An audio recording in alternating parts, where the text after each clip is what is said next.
Hello, and welcome to an intro to Anthro with two humans. I'm human number one, John McCray.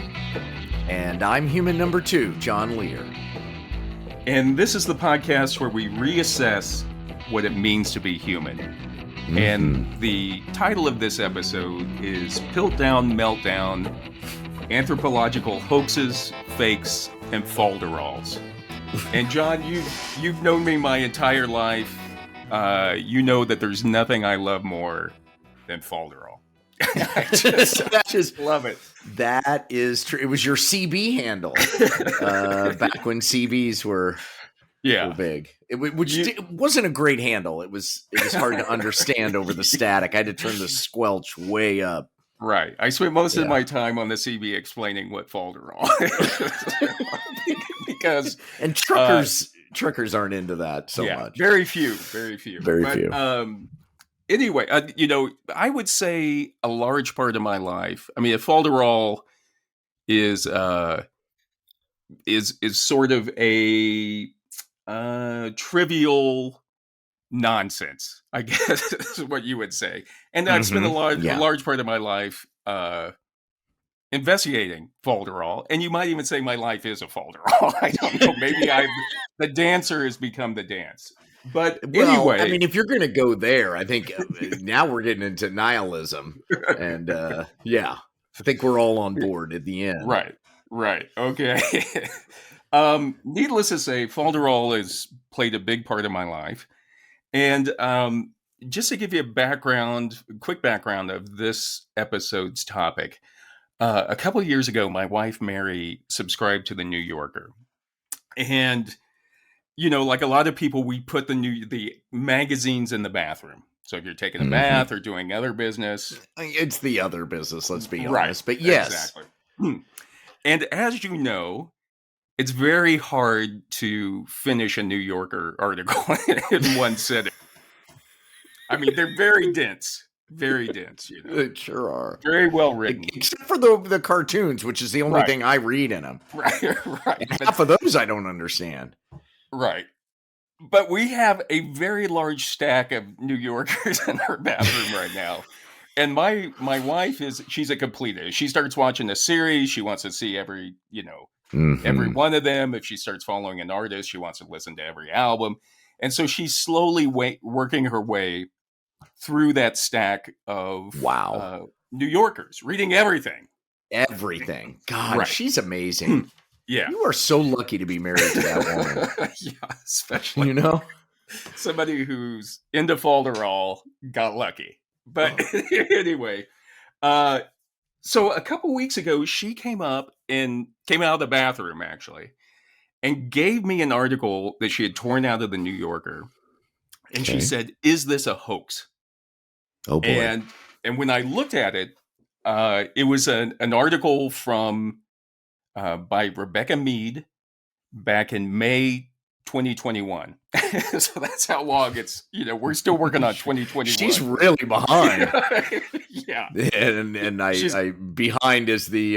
That's She'll have to quit her job just to catch up on the New Yorker.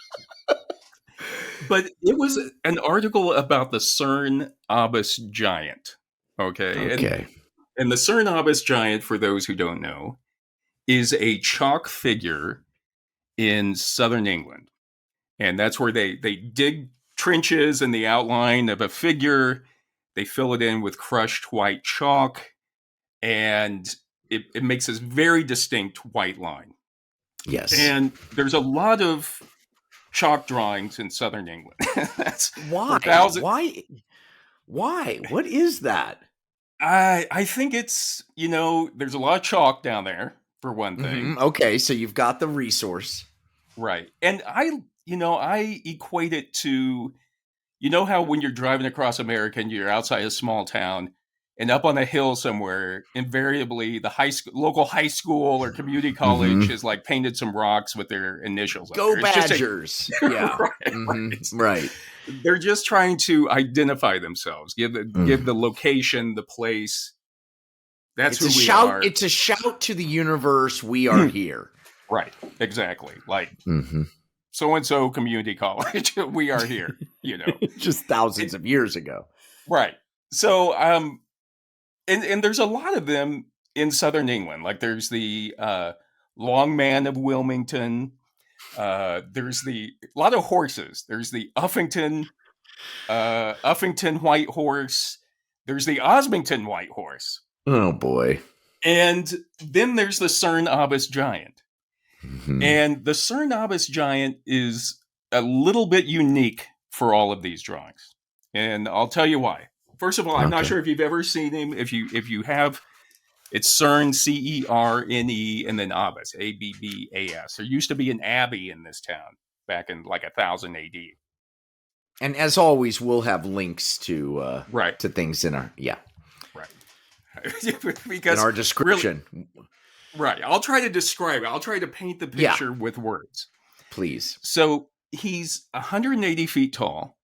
Jesus. He has a small round head, very long arms. He's holding a club, a very knobby club. He has eyebrows, which is pretty amazing myself. It brings it to life. He's got like just a little line for a mouth. He's ripped. You can see his six-pack there. Wow. And it looks like he's wearing a belt. But what's the most amazing thing about the Cernobis Giant is he has an enormous erect penis. Yes, I knew this is where we were going. For some reason, if he's 180 feet tall, Jesus, his penis is, archaeologists have gone out there. His penis is 26 feet long. Okay. My God. Who's the graduate student had to measure that? Oh, hey, Keith, get up there. Here's a tape measure. Yeah. Everybody else just at the bottom of the hill laughing. How big get is closer. It? Just a minute. And someone actually calculated that if this was drawn to scale, the penis would be 9 inches long. Okay. Well, what's wrong? That's average, right? Right. It is for me. Well, from your lips to God's ear is all I could say. But somebody said, I think it's because the archaeologists must have been a little intimidated because someone said, well, it looks like they incorporated what once was a belly button. In that case, he would have only been about 6 inches long. So they were trying to. I'll take it. Oh my God. So the reason Mary, it looks absurd. Like you look at it, I think Mary compared it to, she goes, it looks like an 8th grade boy has vandalized a Keith Haring painting. So that gives you some idea. It's full on erect with, everything. It's like what you would find in a bathroom. Yeah, exactly. And so there have been many theories about who did the Cernobis Giant and also the reason why they did the Cernobis Giant. And do you think it could have been just a teenager from back in the day just defacing? Who it took a lot of work is the whole thing to do it. 180 feet tall, but you ever TP'd a house? That takes a lot of work too. I know you have too. It's a theory. We could look into that. We could submit that to the Cernobis Foundation. But one thing's for certain: the first person that ever wrote about Cernobis was in 1694. So it's been there at least since 1694. Some people say, well, maybe it was a god of the old ancient Britons. Maybe it's going back I think it's the Uffington horse actually goes back to the Bronze Age. So some people were saying, well, maybe it was back to the Bronze Age. Other people said, well, maybe it's a representation of Hercules and it was put there by the Romans. Some people thought it was. Hercules he was, sometimes he's represented with a club and with something in his arm, but. Yeah, well, his own penis in his arm. But the Romans never drew eyebrows like those. To me, it's like odd to have the eyebrows. The eyebrows are odd because they spent more time on the eyebrows than the mouth. Exactly. Do you think his eyebrows are just being raised because he's like, oh my God, I'm This fully is erect. embarrassing. Yeah, this is humiliating. I mean, you have to look at, you can even go on Google Maps and Google the town of Cernobis, and you can see it from space or from the satellite. You can see the Cernobis giant. That's what technology's for. Right. Right there. To see this giant. And you can see it all. Let me just say, you can see it all. Some people thought it was King George III who kind of compared himself to Hercules, again, coming back to Hercules. Some people thought it was Oliver Cromwell. And then some people Cromwell always gets thrown in the mix, it seems like. And some people were, people who felt that it wasn't Cromwell was like, well, Cromwell was always known for his long hair. Mm-hmm. And this thing has a really small head with no hair. So, well, maybe the hair, maybe it's in the hair is covering the head, and that's why we only see it. Like maybe the hillside is the hair. Ooh, you know, see what I'm saying? And we're just seeing the part of his head that isn't covered by hair. You have They're using negative space. You have a real gift for this. We need to get you a scholarship and get you back to get an advanced degree. God damn right. So the other thing that was kind of strange was that there was this abbey in the town.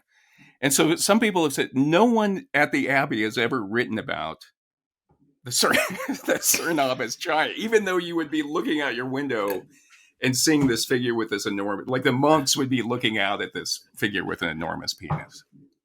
But no one ever wrote about it. That does seem odd because they would, let's say maybe they didn't want to say it because it was so phallic and so pagan, right? Or they were offended by it. Yeah. Can you destroy it? Could it be destroyed? It could be grown over. Like they think for some, decades it was grown over, and then people went back in and dug it out again. Oh, okay. What's under there? But that's what this article was about. Was scientists and anthropologists recently have tried to figure out an exact date for the Cernobis giant, and what they did is they dug down into the chalk all the way down to the baseline soil level, meaning the soil level that's where the people who initially put him there, they went down to that level and then filled it in with chalk. And they did 2 tests on it. The first test was they did analysis on the types of snails that were at that level. Because, it's pretty interesting. But that is interesting. Snails, different types of snails were introduced in England at different times.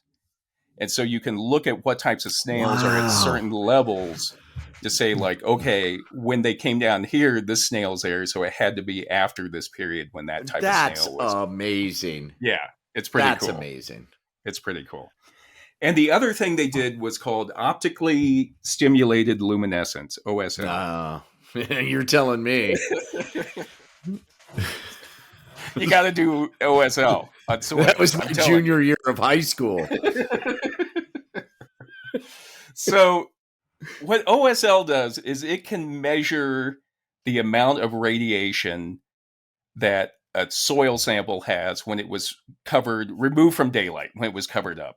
Man. And so the longer it was covered up, the higher the radiation level will be. That's kind of in a nutshell. It's a lot more complicated that I don't really understand it. I know that you just order it. You just order somebody to do the test, and you let some other people who understand it. Right. Yeah, it's like a COVID test. I don't know, but I know I'm not COVID. I'm not positive.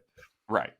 But anyway, when they did both of those tests, they realized that the Cernobis giant was medieval, probably from about 700 to 1100 AD or Common Era. So it wasn't from the Bronze Age. Not that old. But then again, it was also not a modern hoax, from like the 1700s.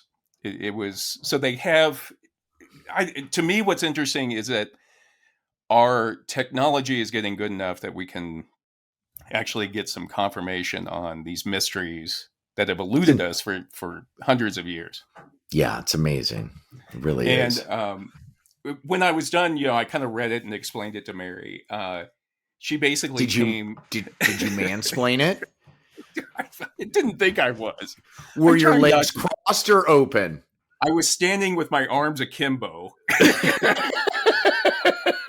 on a chair talking down to her. That's what, and I don't know why she'd seem to have taken offense to it or whatever. But she said to me ultimately, after all of this, I kind of explained OSL, and she said, well, as an anthropologist and an archaeologist, is there any way you can answer a question for me? I go, yeah, I'll try to. And I go, what is it? And she goes, is he a grower or a shower? I realized I had been punked. It was a hoax. The whole argument was just to get her to say, so that she could say to me, is he a grower or a shower? God, I love Mary.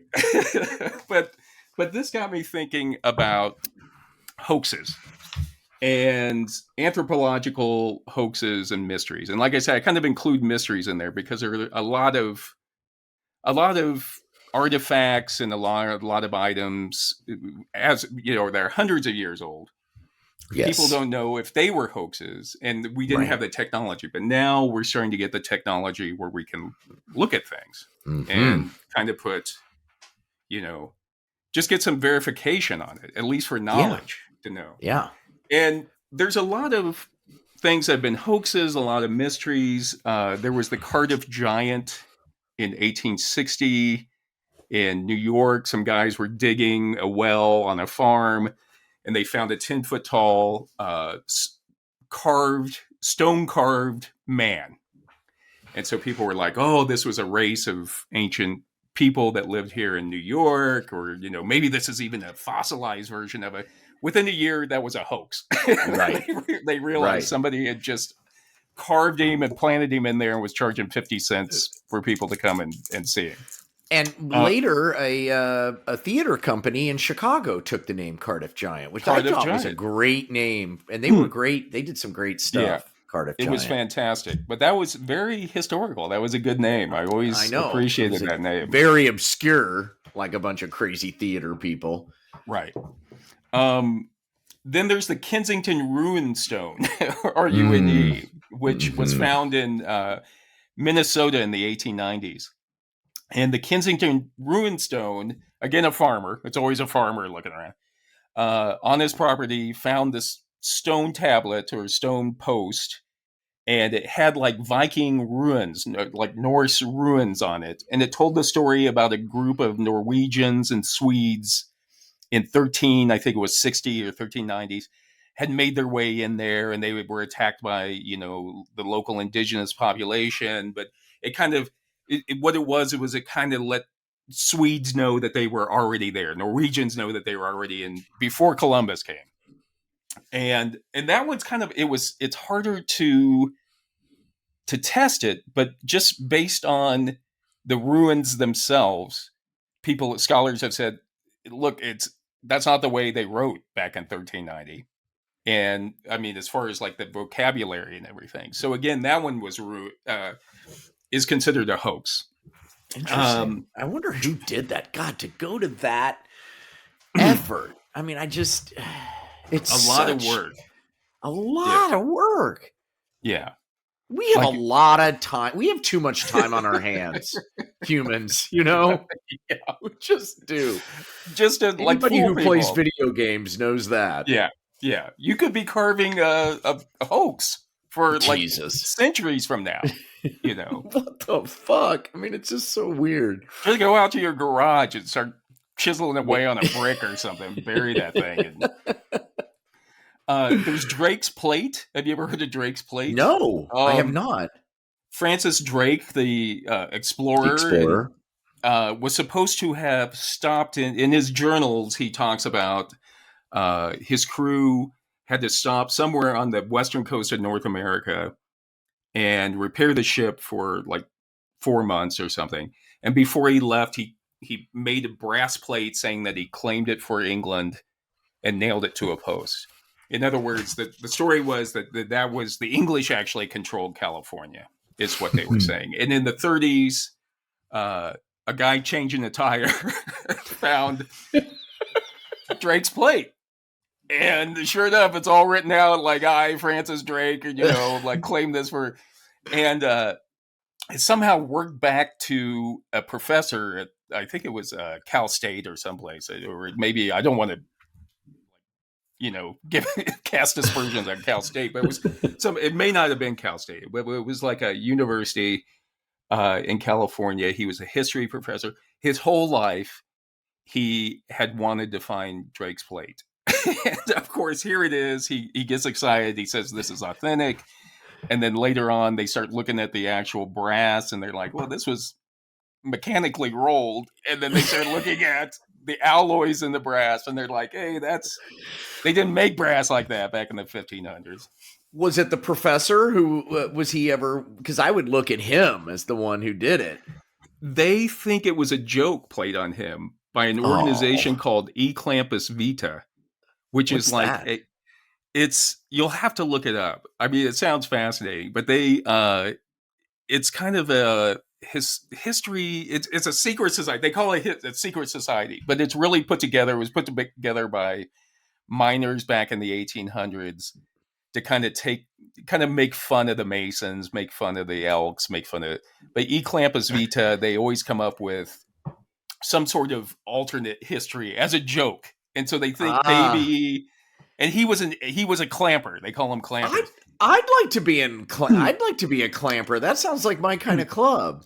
Are they the ones behind the Ark being in Nova Scotia?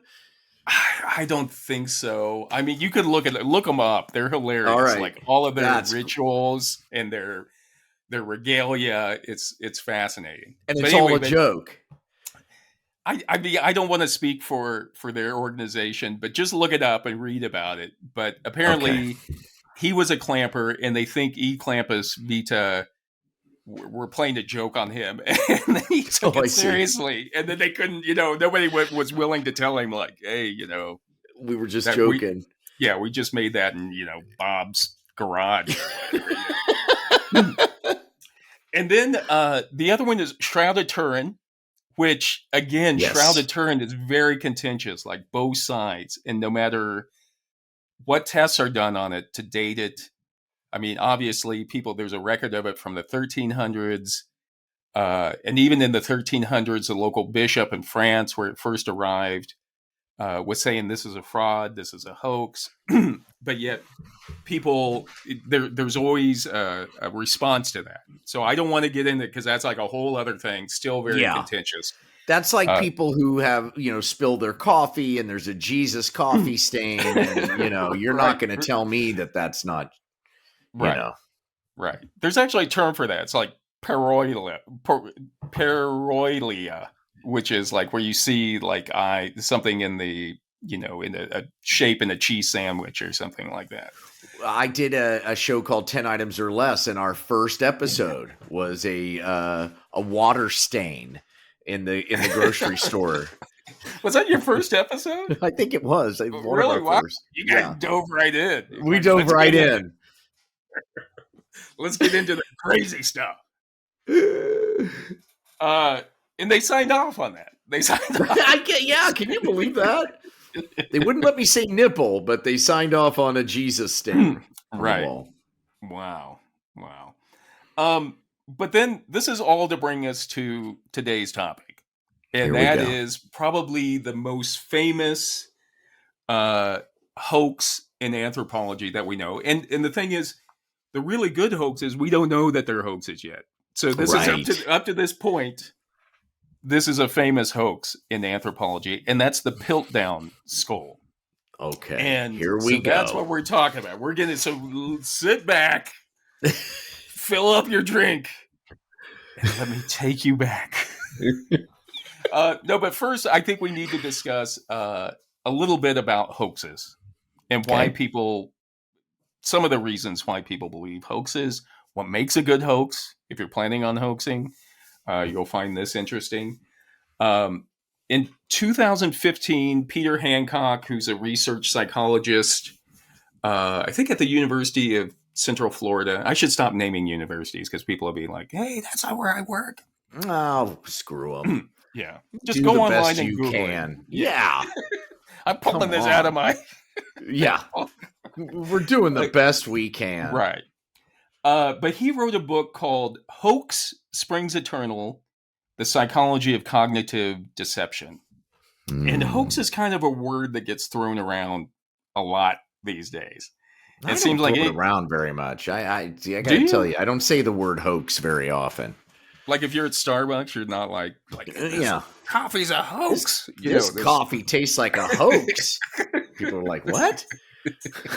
I want more whipped cream on this hoax. It seems like anytime somebody writes something bad about something on the internet, that's where it's like, it's a hoax. It's a hoax. Right. No, that's why this is, in all seriousness, a great topic to discuss, because fact is such a contentious thing. Where as humans, we're exploring the fact.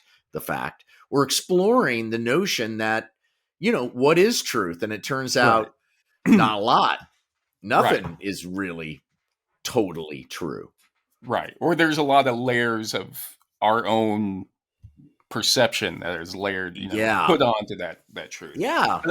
But I'm just going to say to everybody, if anybody writes anything bad about this podcast, I'm calling it a hoax. I'm telling you right now, it's a hoax. Good work. Yeah. I'm just setting it up right now. So watch out, you hoaxers. But Hancock talks about two types of deceptions. We have sensory deception, where we try to fool our senses, which is kind of like throughout history and evolution, that's been how we camouflage. How we've tried to survive is fooling our senses. Right. And the other thing he talks about is cognitive deception, which is where we try to fool the mind, not just the senses, but we try to fool the mind. And hoaxing or hoaxers will take advantage of a lot of these psychological processes and cultural biases that we have built into our mind, in order to get us to accept the hoax. And Francis Bacon, who was another philosopher and scientist back in the 1500s, in his book the New Organon, really talks a lot. This isn't something new for us with the internet or whatever. He even talks about how much people will believe, or how much belief and emotion influences what their idea of the truth is, or what they accept as the truth. And he even said, and there's a couple different he was writing in Latin, there's a couple different translations, but he said, human understanding is infused by desire and emotion, which give rise to wishful science. For humans prefer to believe what they want to be true. They therefore reject difficulties, being impatient of inquiry. So in other words, I'm getting that tattooed on both our backs. Just all the way. In Latin. In Latin. Let's keep it in the original, just so nobody can understand it except us. Or if we're ever at a pool with a bunch of Latin teachers, high school Latin teachers. They'll all be so impressed with us as we're swimming. They'll be like, you didn't use the causative case or something. My tattoo artist screwed up. So in other words, what Hancock is also saying, and also Francis Bacon in a way, is that hoaxes tend to give us what we already want. So the hoaxer will decide what, we want. We want to see. And the hoax will play upon that. And I think I already talked about pareidolia, which is the word Vana gave me. Pareidolia, which is what you were talking about, where you see a shape. Yep. That's something that we already have. And those usually happen naturally. Another thing is apophenia, where we make cognitive connections between two unrelated facts, or two unrelated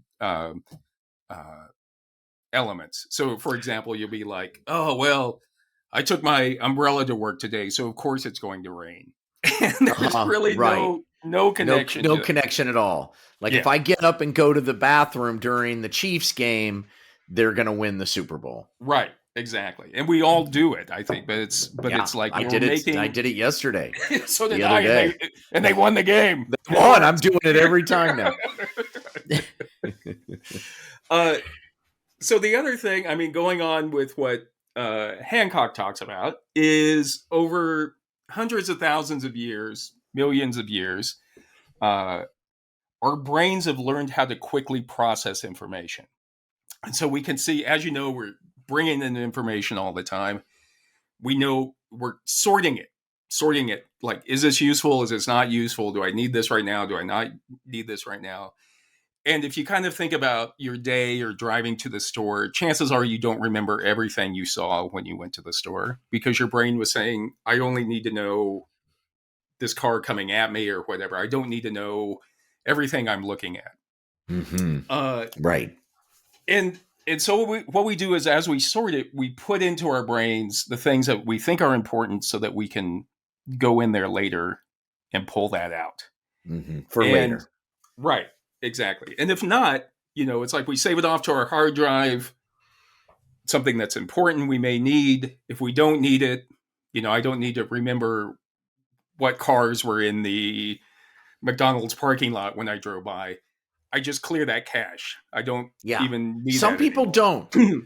I have a friend who's a super recognizer. Really? Who she remembers every single face she's ever seen. Oh. And I was talking to her husband about it, and he said, yeah, it's so weird. We'll be in the grocery store, and she'll say, that guy over there was the guy at 7-Eleven last Thursday. Oh. It must be crazy? Exhausting. Don't you? I mean, she seems okay. She's pretty happy, and she's fun. Really? Yeah. I'm just saying, like, that's fascinating for the brain. We should talk to her sometime about that. Yeah, she'd be a great guest. She really would. I'll look into that. Okay. And so, again, Hancock comes back to when most people think about how they're experiencing the world, they think that they're looking at the stuff that's coming in right now. Like, everybody likes to say, I go with the flow. I just respond to what life gives me. But really, our perception of the world is more complicated than that, because we're taking in that new information and then we're using that hard drive stored information to interpret what we're taking in and to give it significance. Yes. And, like reading. Everybody thinks reading, you're just reading the letter of the word, but no, you're reading the whole word, and you're reading, you're bringing into what you've just read, and you're looking forward to what you will be reading in a sentence to make it all make sense. It's a very complex thing. Right. And it's going on without us even knowing it. We're not even thinking about that. And so it comes down to the way we're seeing the world then is this really complicated hybrid of new material and these stored biases, memories, and beliefs that we just have. And a lot of those we get from our culture. A lot of those we get from, from our own experiences. So a lot of times, trial and error. When I touch this, it's hot. Therefore, it's always hot. And so that's a reason why also, the way you experience the world may not be the same way someone else experiences the world. Wait, what do you mean? Why do you say it like that? You. I'm talking about you, because I've been with you and I know how you experience the world. And I'm like, that's not. Well, I wouldn't be pointing any fingers. Yeah, there's a lot of delusions going on in I would say I haven't been a victim of a hoax, but there's a lot of self-delusion. I have a lot of self-delusion. Well, you may be a victim of a hoax and you don't know it. It was really good. Possibly. I used to think I could play the harmonica. I remember that. I remember that. It was a very embarrassing night in a bar one time in France where I realized I can't play harmonica. And so I'm wondering, I still say that was a hoax. Somebody perpetrated a hoax on me, because there's no way I would have done that on my own. I might have been a part of that, because I feel like I told you that your harmonica sounded good at some point. And looking back on it years later, I do think I was a good artist. I think I was just, I was before my time. I was. Have you ever seen the opera Wozzeck? No. It's atonal. Wozzeck Oh is boy. atonal, and it's tough to sit through. But I wouldn't even say you have to love opera. I would say you have to love Wozzeck to sit through it. But you have to hate yourself. Yeah, it's German Expressionist, came out in the 20s, atonal. I feel like that was what my harmonica playing was. I think I was before my time. I was the Wozzeck of drunken harmonica players.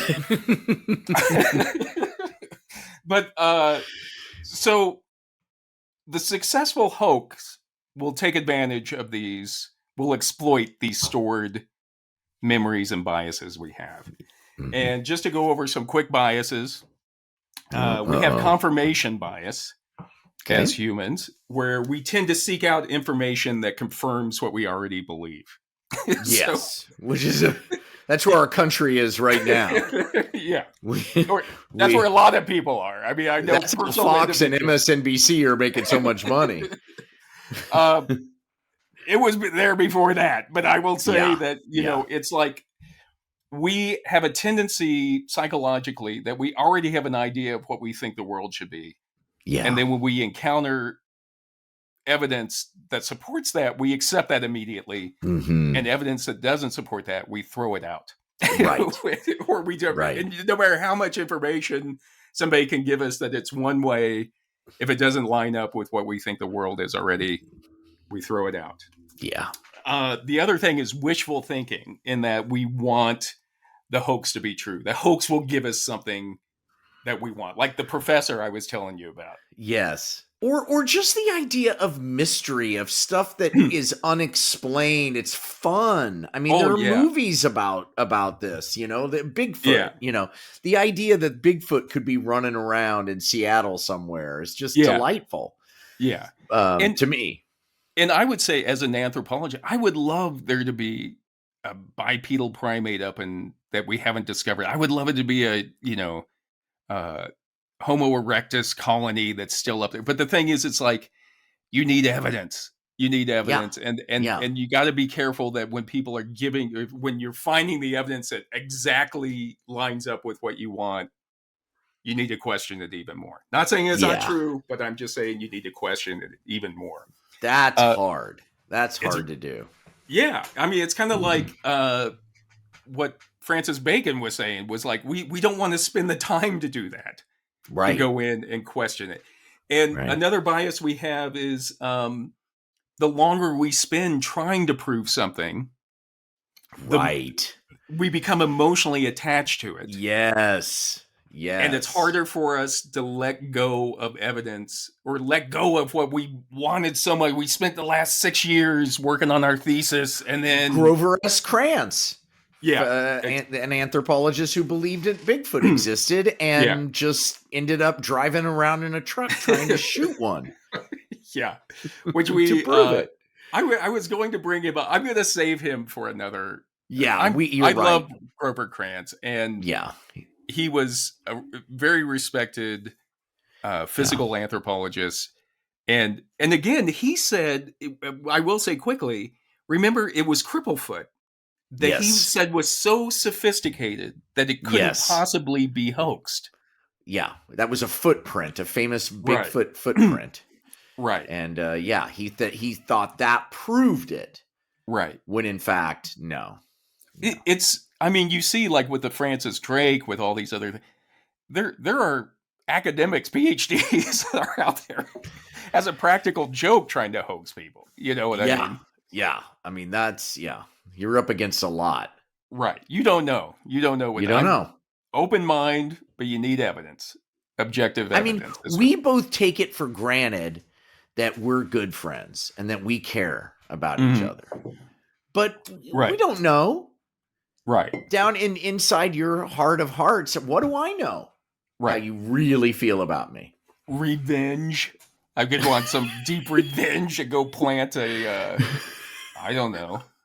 All this time? Some trinket out there. I could, if you find Drake's plate, I'm going to plant Drake's Blake over across the street from your house and see what. I'll buy it. I'll sell it. I'll sell that fucker. Yeah. Or some scroll. I'll come up with some scroll and plant it. Yeah, get a scroll. That's good. And they're like, oh, wow. And I'll just sit back. back. Swords are good. When you find me just like telling you like, yeah, you need to publicize that. You need to go on TV with that thing. Like without me like giving you any pushback, and then you know something. Wow. Let's see. So emotions, once you take a stand on something, you become very emotional about it. It's harder, especially like publicly. Once you take a stand publicly for something, it's hard for you to let go of it because you don't want to look foolish. None of us want to look foolish. No. And then there's hindsight bias, where afterwards we don't like to admit that we could have fallen for something like that. So we'll justify if we find out something was a hoax, then in our mind we'll kind of dismiss it and be like, well, I never really believed it, or I never would have believed that. And I think a lot of hoaxes that people fall for, and I know I've had I knew somebody who was an art dealer in Chicago who had been some con men had come in and had pulled a switch on him, and again he had fallen for it, but yet he couldn't say anything. You know what I mean? Because that would have ruined his business. So he went ahead and sold the forgery, knowing that it was a forgery. They had like sold him something, and then when he opened it up, it wasn't the same painting or something. I see. So they did a switcheroo, right? And again, it was like, well, I can't ever say anything because then that's my business that will be. Yeah. And I think a lot of hoaxes, when people are victims of hoaxes, you can't come out publicly and say like, oh yeah, that was, I did fall for that. Right. And then there are all those that people never knew. I know this is a different category, but like the best con is the con where the person who was conned never knew they were conned. Right. Yeah. Is it? I mean, yeah. I don't know. I think it would be hard. It takes a big person to say like, when I was wrong. I've spent all this research, and I think it's even not just for a con, but it's like researchers, like you spend so much of your time trying to prove a certain thesis, or you have in the back of your mind a certain thesis, and then it's like you realize the evidence isn't showing that. Yeah. And you have to let it go. You have to go where the evidence takes you.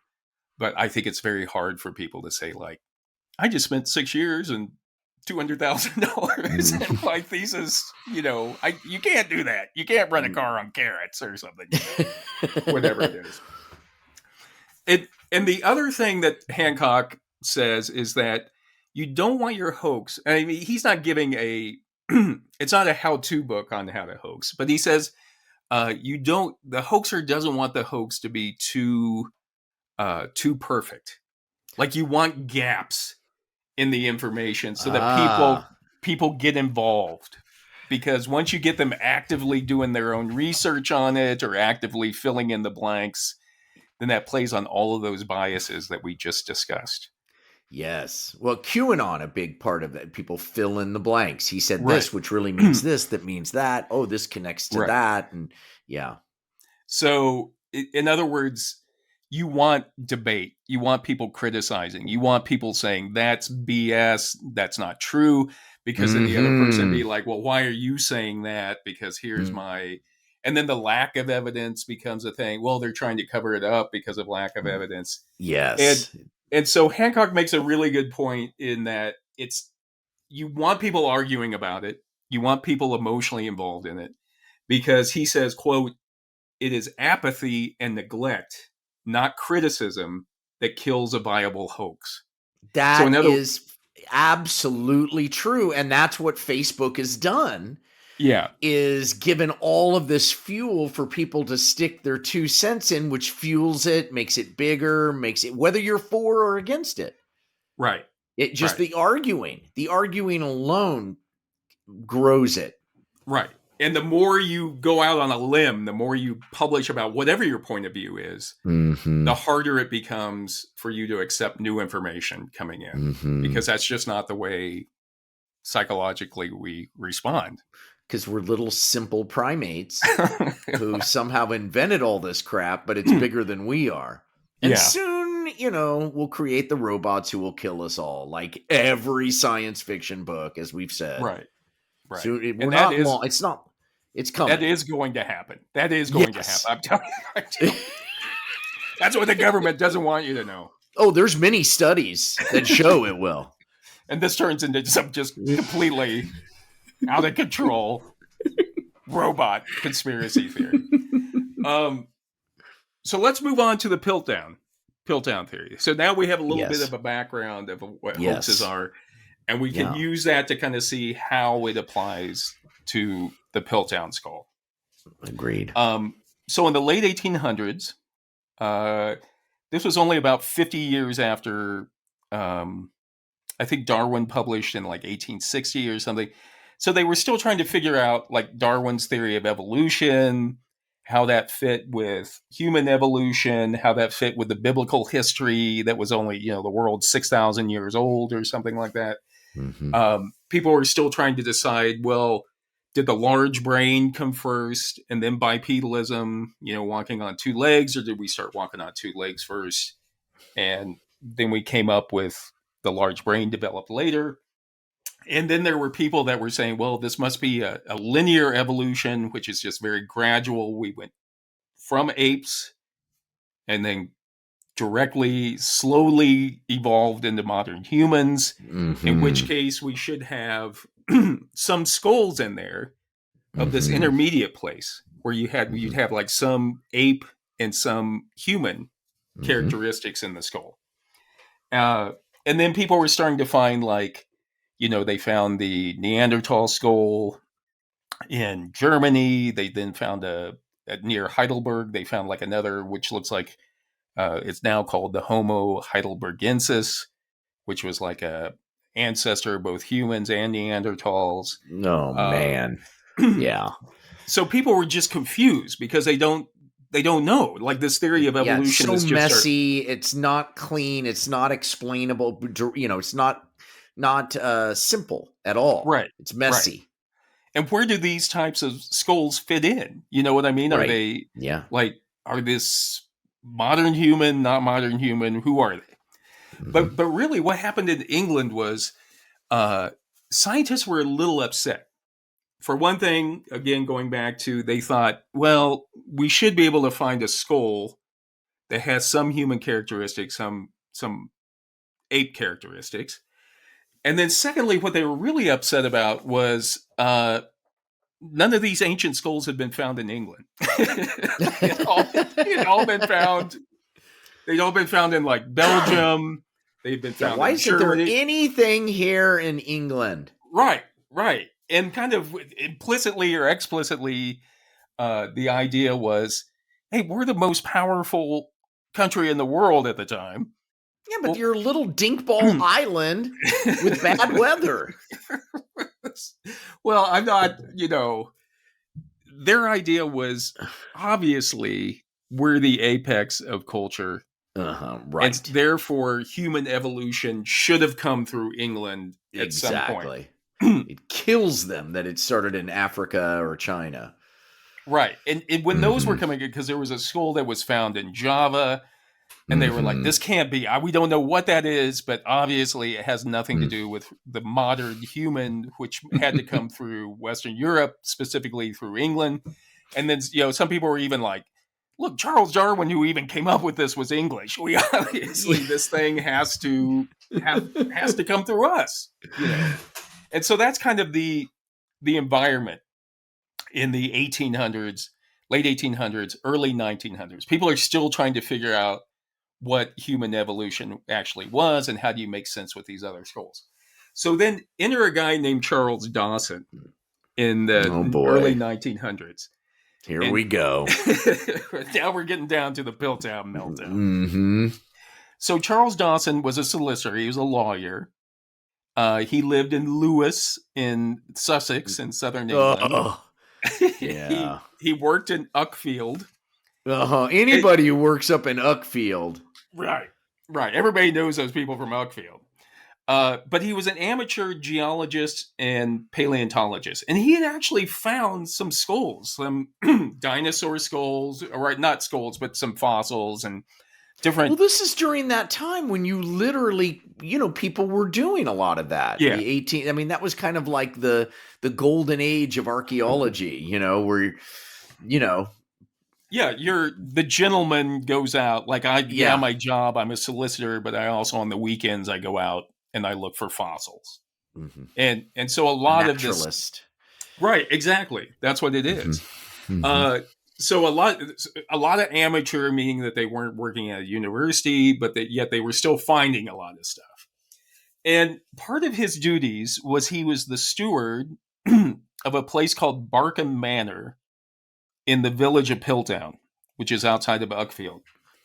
And in 1908, he had been out there before, and he had seen this gravel pit by the side of it's literally was right next to the driveway going up to the manor. There was a gravel pit, and some workers would go in there and dig in the gravel, and then they'd use, kind of spread it around in the garden or the roads or whatever. And Dawson told them, hey, if you guys find anything, let me know, whatever you find. So they said in 1908, the farmer or the workmen came up to Dawson and they said, hey, we found these. We don't know what they are. We thought it was a coconut. And what it was they go, we broke it apart. And when they broke it apart, they realized it was part of a human skull. So, Wait a minute. So they thought there was a coconut in a gravel pit in England? Yeah. Coconut? How would a coconut get there? Exactly. To me, that's the real mystery. That's the mystery.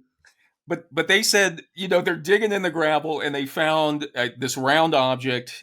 Mm-hmm. And then they were like, hey, I probably would have done the same. They're like, hit it with your shovel, Yeah. Oh, yeah. Yeah. First thing, see if we can break it open. Yeah. Get some of that coconut milk I hear about, whatever.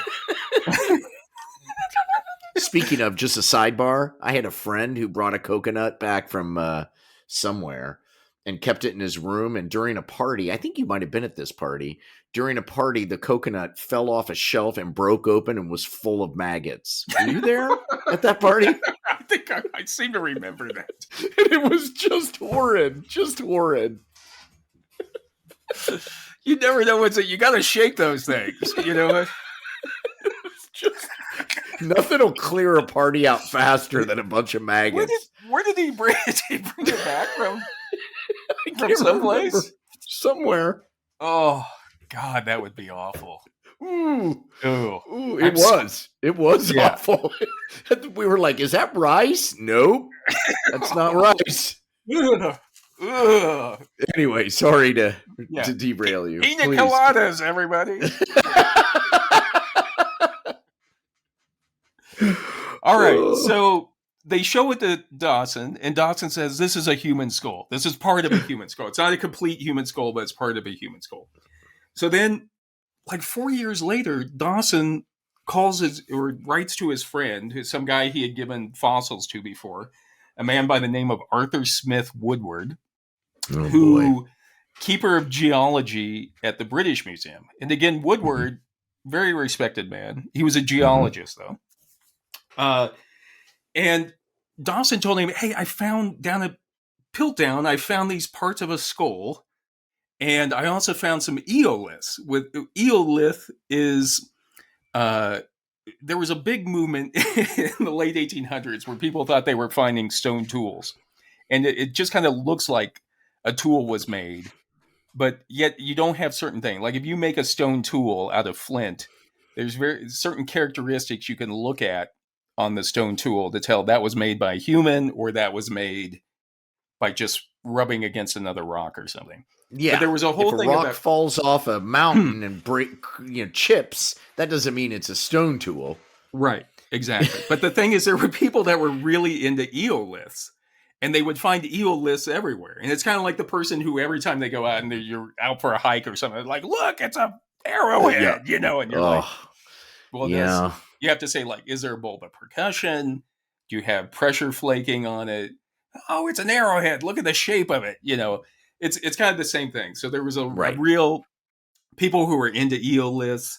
But anyway, but he said, I found some eoliths there, and I also found some paleoliths, which are actually, we can tell that they were made by humans.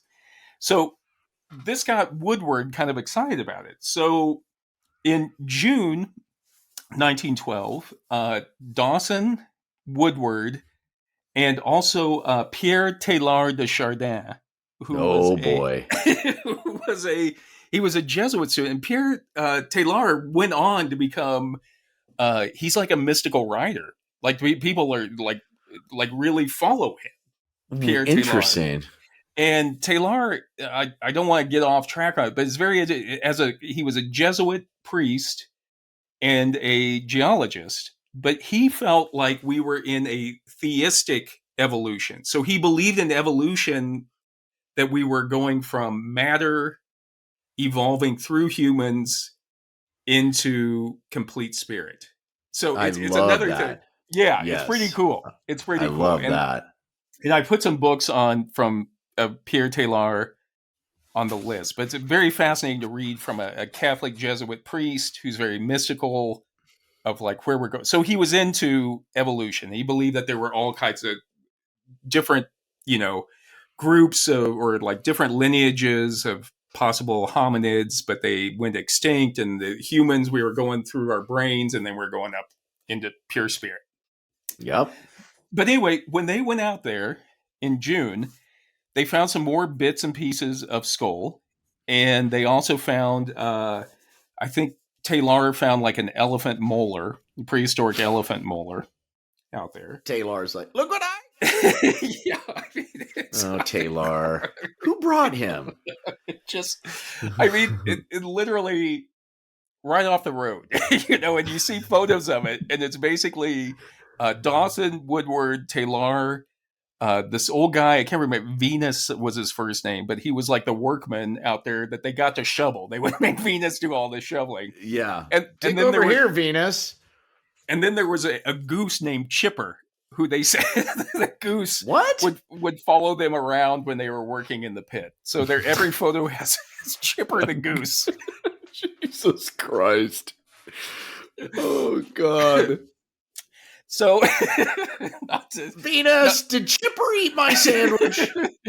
So you Taylor see them out. says, no, it was me. It doesn't matter, though, in the end. We're all turning into pure energy. Jesus Christ, Hilar. Even Chipper, Chipper better watch out. We're going to be eating him tomorrow. So at the end of June 1912, Teilhard has gone back to France. Woodward and Dawson are there working in the pit. Yeah. And they find... Now they can get down to business. Right. Like, oh, thank God Teilhard's gone. He just won't stop about going and evolving into pure energy. He just won't shut up. Just ask for a ride back to the hotel. So they found, at that time, half a jawbone that was very ape-like. And not everybody can see it, but it was this part of the jawbone. It was just half of a jawbone. Okay. Yes. So they found pieces of a skull here.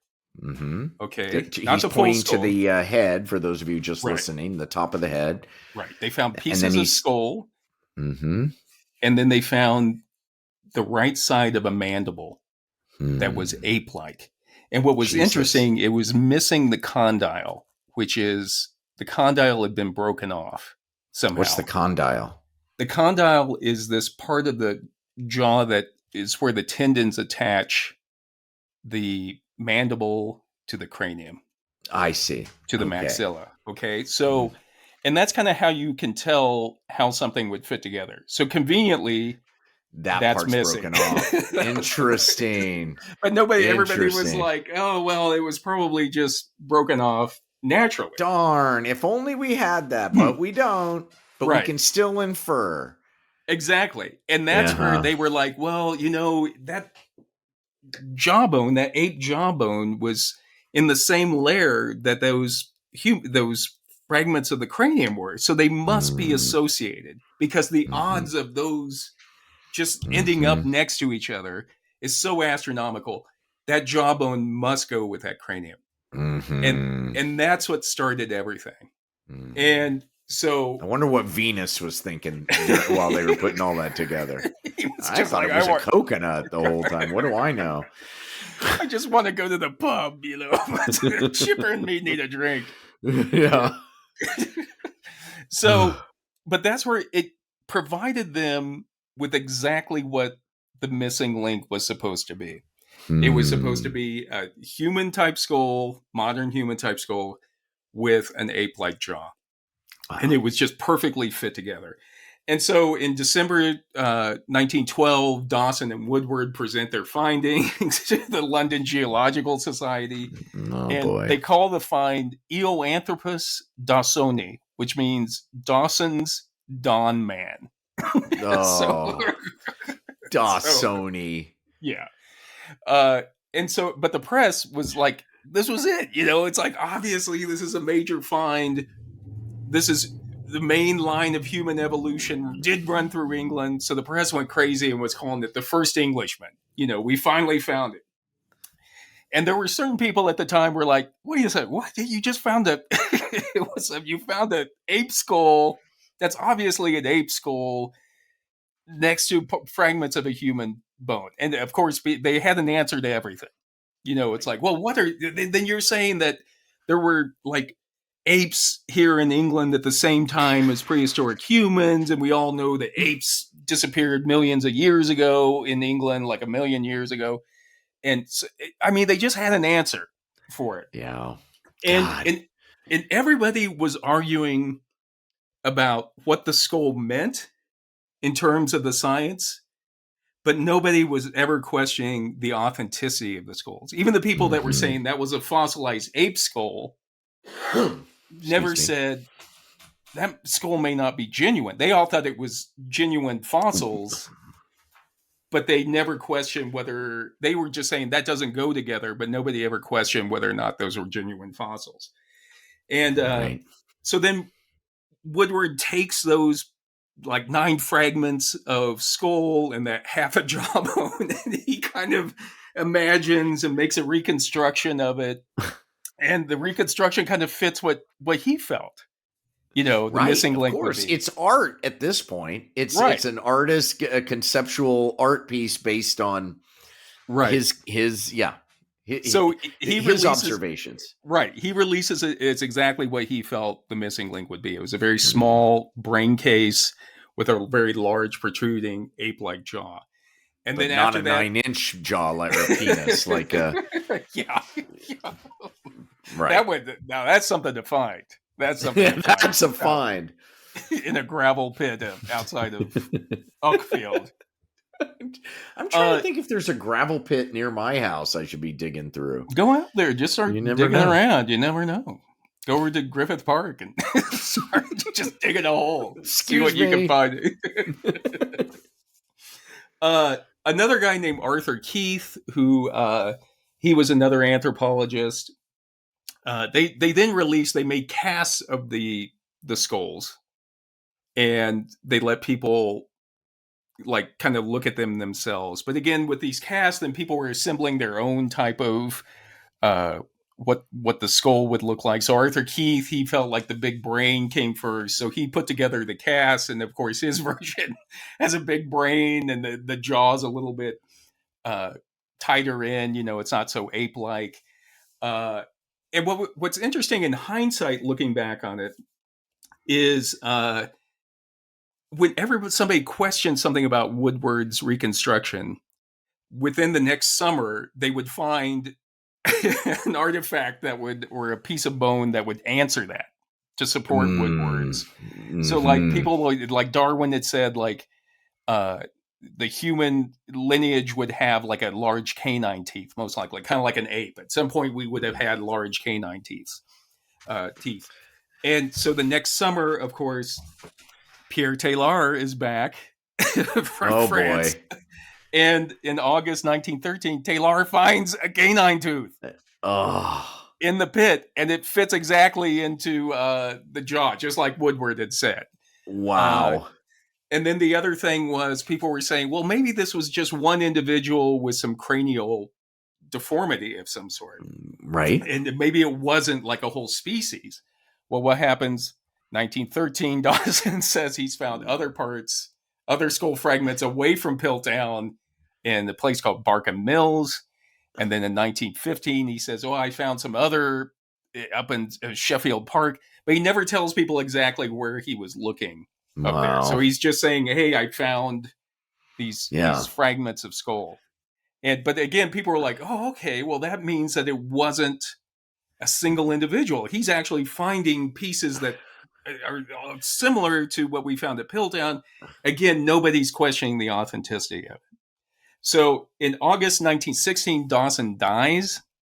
And what's interesting is when Dawson died, no other finds were found at Piltdown. That should have been something that should have... He just had a nose for bone. Dawson. It's a small little ditch right next to the driveway. And yet nobody ever went there to do a full excavation on it. After Dawson dies, nothing else is found there. But for 40 years, people kind of accepted. They were like, these are true fossils. Right. It's real. We don't know where it fits in, but it's real. And so then what happens is they start finding more skulls across the world.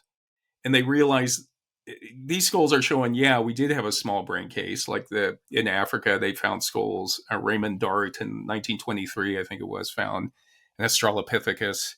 And it was like, we did have a small brain case when we started walking on two legs. And then suddenly it was like, well, how does that, they just didn't know how this Piltdown skull fit in. And then in 1953, three guys, Joseph Weiner, who was an anthropologist from South Africa, happened to be working in London. Kenneth Oakley, who was another, I think Oakley was a paleontologist, and a guy named Wilfred LeGros Clark, who was a anatomist. They were at I think Oakley and Weiner were at a convention in London. And at dinner, they were talking about the Piltdown. Somehow the Piltdown skull came up. Yeah, it does all the time. I've been at many dinner parties. Bring that up. He's talking about the Piltdown? Yeah. After this podcast, bring it up. Try it out. It really gets a conversation going. $10 if you can tell me the name of the goose that was following him around. But anyway, Weiner said in his memoirs, he says he went home that night and he kept thinking about the Piltdown skull. He was like, wait a second, why didn't anybody ever go back and excavate that thing? If it was so important, why didn't they do a full excavation? And he said it's kind of interesting to read his process, but the more he kept thinking about it, he was like, look, there's only one way all of those items would fit together. And that's if somebody had planted them, if they really didn't go together. And he was kind of embarrassed to come up with it, or he was afraid to come up with it, because you're kind of calling out all of these old academics for not questioning heroes at this point. Exactly.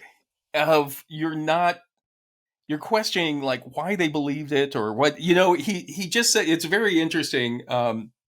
If you get a chance to read Joseph Weiner's memoirs, and kind of see how he comes to it, because it's like him. I just imagine him like back at his apartment afterwards, or at his house in Oxford after this dinner, and like, you know what, it's got to be a fake. They have to be placed there on purpose. And so he went back and he asked Oakley to do. Oakley was famous for doing fluorine testing, and fluorine is found in groundwater. So when you do fluorine testing, bones that are buried in the ground for a longer time, will have a larger amount of fluorine. And so he asked Oakley to go test the original Piltdown skull for fluorine. And what Oakley found was both the jaw and the cranium pieces didn't have that much fluorine, which means that they They weren't ancient. They were modern. And even like the molars, the elephant molars, all of those other fossils had high levels of fluorine, which means that they weren't buried at the same time as the jawbone and the cranium pieces. And even more important, the cranium piece and the jawbone piece didn't have the same amount of fluorine, which if they were the same individual. Right. Yeah. So then it which all is starts. Impossible. Right. Because if they were buried at the same time, they would have the same amount of fluorine. So then they start looking closer. They drill into the jaw. And Weiner talks about when they drill into the jaw, you could smell burning organic material, meaning that it wasn't even a fossil. You know, it was. And then they did microscopic analysis on the jaw itself and realized that the teeth had been filed down to make it. You could see little scratch marks on it to make it look like it fit with that skull. You know, so again, not only was a condyle missing, but somebody had filed the teeth. But to what end? Why? Exactly. Nobody knows. Nobody knows why they did it. Go to all of that for what? To what end? Right. And again, it's like, was it for money? Nobody made any money. Was it for a joke to play a hoax on somebody? They tested the x-rays of the tooth that was found, and they realized a hole had been drilled in it, and it had been filled with sand to make it look like a fossil. And then, like, whoever did it must have been running out of time because they painted it with brown paint. Oh my God. But why? Yeah. I mean, it could go on. Was it Dawson? That's where we're at right now. Is once they realized that, they also looked at radiation and realized, hey, the elephant molar actually based on the radiation, it came from Africa. It didn't come from England. They had found that. Well, the Frenchman just dropped that in there, just out of his pocket. Excuse me. Hey, guys, look over there. Where did the goose go? Right. And then just drop it in there. Cover it up with your foot. So there were all these things that they found, like a digging stick they realized had been cut with a metal knife, which obviously they didn't have metal knives. Yeah, why would you need a digging stick if you had a metal knife? Right. Why don't you just use the knife? Hindsight. It's the hindsight balance. Now it seems so like easy for us to say it. But that's what it was. And when they announced it, people were the scientific community were kind of upset, but they were also relieved because they could never figure out how this crazy skull with a modern cranium and a ape-like jaw fit into human evolution. So they were kind of relieved by it. But then afterwards, after it was all exposed, Weiner went back to Lewis, which is the town that Dawson was from, and he started asking around questions, and people were like, oh, that guy, he plagiarized. He wrote a history of Hastings Castle, and he plagiarized, and then, he misrepresented himself as a member of the Sussex Geological Society to buy the Lewis Castle for himself, Wow. And then people just a fraud, a shim sham man. I don't even know. Why though? Why? But the thing is, he had actually found like real fossils. That's the whole thing. So now, no one ever confessed. Okay, no deathbed confession. No one ever said. And so now, there's all kinds of. It's a whole whodunit. Like you go through and you look at all of the academics, you look at all of the people. And people are like, was it Dawson? But what was Dawson getting out of it? He didn't, I guess, fame. Who knows? Was it Woodward? Woodward had to know that if this was found out, he would be disgraced as an academic. Some people think Pierre Teilhard de Chardin was doing it, maybe as a joke. Arthur Conan Doyle even comes up. The author of Sherlock Holmes. People are like, he was having an argument with some other anthropologist about spirituality or spiritualism, and maybe Arthur Conan Doyle did it just to like show how foolish these scientists are or something. Ooh, I like that.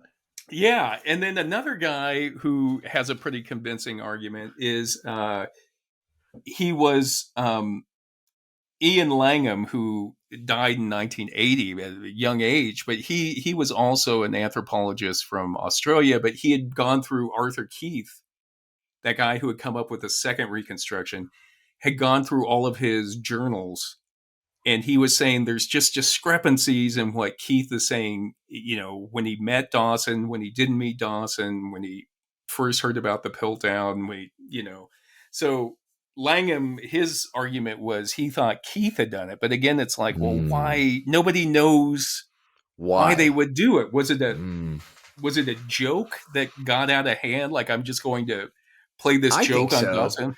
Too much time on your hands. Yeah. It's the reason that I've played, all those video games. Yeah. I don't have to hunt and gather anymore. So what do you do with all that time? You do weird stuff. Everybody's doing it. Right. And it could be, everybody kept saying, well, you had to really know chemistry because all the bones were stained the same color with iron. And even they tried to stain the tools that were found there. Jesus. So somebody with a little bit of knowledge, and then years later, like 40 years later, somebody was like, I remember going into Dawson's office and he had a bunch of chemicals out. But it's like any murder, what does that mean? Not murder mystery, but a mystery. It's like you can't remember decades later what someone was doing. But anyway, so in conclusion, wow, this is a good one. What do we talk about for our conclusion? It's like, in terms of a hoax, Piltdown was the perfect hoax. It was, and in a sense, the hoaxes of this world are as important as the discoveries, right? Because truth and fact, it doesn't exist. It exists to a certain percentage. Like, they've never proved. Well, yes, but a large percentage of us have chosen to believe that based on certain studies and evidence, but there's never, ever, ever black and white to anything. Yeah. So the hoaxes sort of, in a sense, like offer us the notion that, hey, nothing's true. And the science offers us the notion that everything is provable, when in fact, neither of them tell the whole story. Right. And I always, one thing I learned in grad school was, like, you always, look, I want all of this. I would love there to be a Bigfoot. I'd love there to be whatever. But all you can say as a scientist is, based on the evidence we have right now, this is the conclusions we can draw. So scientists are always open for new material. So this idea of like, well, scientists don't know everything. It's like, no, but they want to know everything, and they're looking for new material. They're open to new evidence to come in. It's when we reject that evidence that doesn't agree with what we want it to be. Yeah, based on our limited scope, because we've been on Facebook or reading stuff, but so our ego is such that, I've figured it out. I know. Right. I had a friend who was going through a divorce, and he was always telling me about what his lawyer wasn't doing right, and how he got her to do stuff against her advice. And I said to him, like, dude, either fire the lawyer and get another lawyer, or do what the lawyer says. You're screwing it up on both sides. Right. Right. Yeah. You're out of no man's land. Yeah. Doubting your lawyer when you don't even have a law degree or anything close to it. Yeah, but logically, this is what I'm like. Logically, what are you talking about? Yeah. Logically. Yeah. But you can see how that leads us to, like, that ego and emotion. Yeah. And no matter what you tell him, if it doesn't agree with what he wants to hear, it's like, well, John doesn't know what he's talking about, or whatever. Right. The lawyer doesn't know what he's talking about. That's right. I know. Yeah. But that's why I want to become a chomper. What are they called? The chompers? E. clampus vita. Clamper. A clamper. You should look it up. I'm going to be a clamper. Just fuck shit up. I love chaos. This is one of the things that people who hate LA don't realize. I love LA, and the reason I love LA is because it's a total mess. It's just chaos. It's strip malls, and then mountains, and then rich people and poor. It's just a vomit of mankind. And that chaos, to me, feels the closest to what is true, what we are, which is just there's nothing organized or protected or it's all moving. Everything's moving. The ground is shifting underneath us. There's nothing to hang our hat on. Wow. And I love that. I love it. Do you think that's all large cities, or do you think that's just LA? Like, do you feel that in New York as well? That it's New York is kind of like everybody seems to know like where you go and what. Yeah, it's not as messy. I mean, they all have elements, but I've never been to a place. I hear Mexico City is like that. I'd love to spend some time in Mexico City, but it's just a mess. LA is just a mess, and that's what makes it beautiful. Yeah. That there is no there. You know. Yeah. Oh, that's cool. Yeah. All right. Come out and visit again. I miss you. Come on out. I miss LA too. I love LA as well. Yeah. For the same reason. LA is not what everybody thinks it is. I think it's some of the most lovely people I've ever met. Yeah. Nobody knows what LA is. That's what's so great about it. There's no definition. It's just a vomit of mankind. It's a gravel pit. Yeah. Filled with broken mandible bones. Get your trowel and get out there. Get out in your backyard and start digging around. Find your Venus, your internal Venus, and start shoveling for coconuts. And Chipper. Don't forget Chipper. And Chipper. Oh, Chipper. All the photos, if you ever go online and look around for it, you'll see that's the funniest part of the whole story. And the intrepid Chipper right there in the pit with him. Just kills me. It kills me. All right. Wonderful. So that was fun. I think we learned something, hopefully. God, and remember, any bad comments, I'm calling a hoax. That's right. They're not true. Fake news. All right. Well, this is human number 2. And this is human number 1. And we'll see you guys next time. Sounds great. Thanks, John. I appreciate it. Thank you, John. Thanks, everyone, for tuning in. Bye. Bye.